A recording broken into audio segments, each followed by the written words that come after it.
हम स्वागत करै छी अपन यूट्यूब चैनल मिथिला के नगरिया में। एहि चैनल पर मिथिलांचल से जुड़ल हर पाबनि तिहार के जानकारी, धार्मिक कथा आ पूजा पाठ से जुड़ल उपाय भेटत।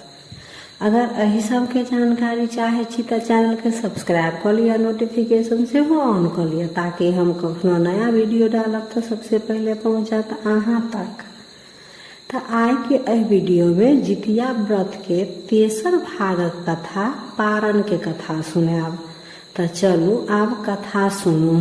एकटा गांव में एकटा मालिन रहै छली, हुनका एकटा बेटा सेहो छलनि। दुनू माय बेटा गांव में सबके फूल दै छलखिन, राजा के दरबार में सेहो फूल पहुंचाबै छलखिन।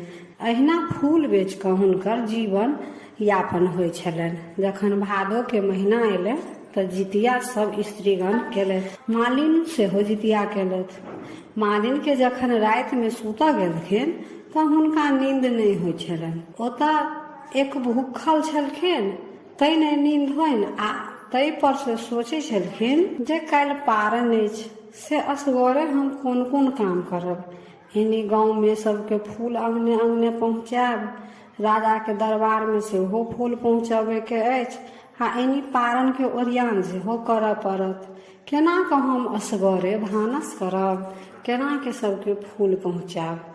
सएह सोचते सोचते आधा रात बीत गेलनि। तऽ ओ मालिन सोचै छथिन जे अखन हमरा तऽ नींदो सेहो नहीं होइया, तऽ ऐसे बढ़िया हैत जे हम अखन भानस कऽ कऽ राखि लै छी, आ भिनसर हैत तखन फूल तोड़ि कऽ सबके पहुँचा देबनि, आ फूल पहुँचा देला के बाद पारण कऽ लेब। सएह सोचि कऽ ओ खेनाइ बनाबै लए विदा भेलथि। तऽ सबसँ पहिले ओ साग सब्जी हाँसू से कटलखिन, कियाकि खाना बनबै से पहिले तो लोग सागे सब्जी ओरियान करै छै जे की बनत। जखन माली साग सब्जी जे कटलखिन तखने हुनकर व्रत खंडित भऽ गेलनि। तैसँ ओ जितिया में जे केओ जितिया करे जाइ छै तऽ साग सब्जी नहीं काटब, हँसुआ छुरी नहीं छुअब। जखन मालिन के व्रत खंडित भऽ गेलनि तऽ जितवाहन भगवान क्रोधित भऽ गेलथि, आ ओहि मालिन के एहन सता देलखिन जे हुनका भानस करते करते तेहन हालत खराब भऽ गेलनि जे भानस कऽ कऽ ओ बिछौन पर पड़ि रहलखिन। ताबे भिनसर सेहो भऽ गेल। आब मालिन के अतेक शक्ति नहीं छलनि जे ओ फूल तोड़ि कऽ सबके पहुँचौथिन। ओ बिछौन पर पड़ले पड़ले अपन बेटा के उठबै छथिन जे बाबू हमरा फूल तोड़े के साहस नहीं होइ अछि, नहीं आयत हमरा फूल तोड़ि कऽ आनल। से अहाँ गाँव में किनको देबनि कि नहीं देबनि, कम से कम राजा के दरबार में फूल तोड़ि कऽ दऽ अबियन। बेटा हुनकर उठलनि आ गेलखिन फूल तोड़ऽ लए। जखन मालिक के बेटा फूल तोड़ऽ गेलखिन तऽ मालिन बुझलखिन जे आब तऽ फूल पहुँचे जेतन राजा के दरबार में, आ पारण के समय भऽ गेल अछि, तऽ हम पारण कऽ लै छी। ओ नहा सोना कऽ पारण के पूजा पाठ विधि व्यवहार जे छलनि से ओ सबटा केलथि, आ ओ आधा राति जे खेनाइ बनेने छलथि ओ बासी भऽ गेल छल आ ठंडा सेहो भऽ गेल छलनि। सएह लऽ कऽ ओ बासी आ सेरायल खाना खा कऽ ओ अपन पारण केलथि। आ एनी जे मालिन के बेटा फूल तोड़ऽ बगीचा में गेल छलथि ततऽ जितवाहन भगवान अजगर के रूप में प्रकट भऽ ओहि बालक के गिर लेलखिन। जेना जेना ओ मालिन बासी आ सेरायल भोजन के कर मुँह में लै छलखिन, तेना तेना ओ अजगर मालिन बेटा के गिरने जाइ छलनि। मालिन जब भरि पेट खा लेलक तऽ अजगर ओ पूरा बच्चा के पेट में गिर लेलक। ओ बगीचा में और जे कोई छलथि तऽ ओ दौड़ कऽ मालिन के कहऽ एलखिन अहाँ के बेटा के एकटा अजगर गिर गेल।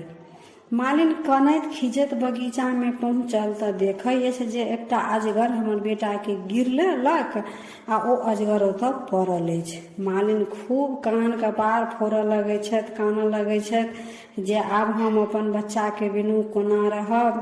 तखन हुनका जितवाहन भगवान के याद अबै छनि। ओ जितवाहन भगवान के खूब गोहरबऽ लगै छथिन जे हे जितवाहन देवता, हम तऽ अतेक नियम निष्ठा से अहाँ के पूजा केलहुँ। सब स्त्री तऽ अहाँ के पूजा अपन संतान लए करै अछि, हमहू तो अपन बेटा ला व्रत केने रहा जे हमर बेटा के दीर्घायु बना। अखन तो हमरा अहाँ व्रत के पारण केला कनियो देर नहीं भेल आ अहाँ हमर बेटा के हमरा से छीन लेलहुँ। से अहाँ हमर बेटा के रक्षा करू, हे जितवाहन देवता हमर बेटा के रक्षा करू। मालिन ततेक कान के जितवाहन देवता के गोहरलखिन जे भगवान के मालिन पर दया आबि गेलन। नगर के स्त्रीगण सब जे छलन हुनका संगे ओ कोहना अपन समझा बुझा का मालिन के आनलखिन। भरि दिन मालिन तो कनैत भरि दिन मालिन के कोहना दिन कटलन। आ राति में जखन सुता गेलखिन तो मोने मोने सोचे छलखिन जे हे जितवाहन देवता हमरा से कोन गलती भेल।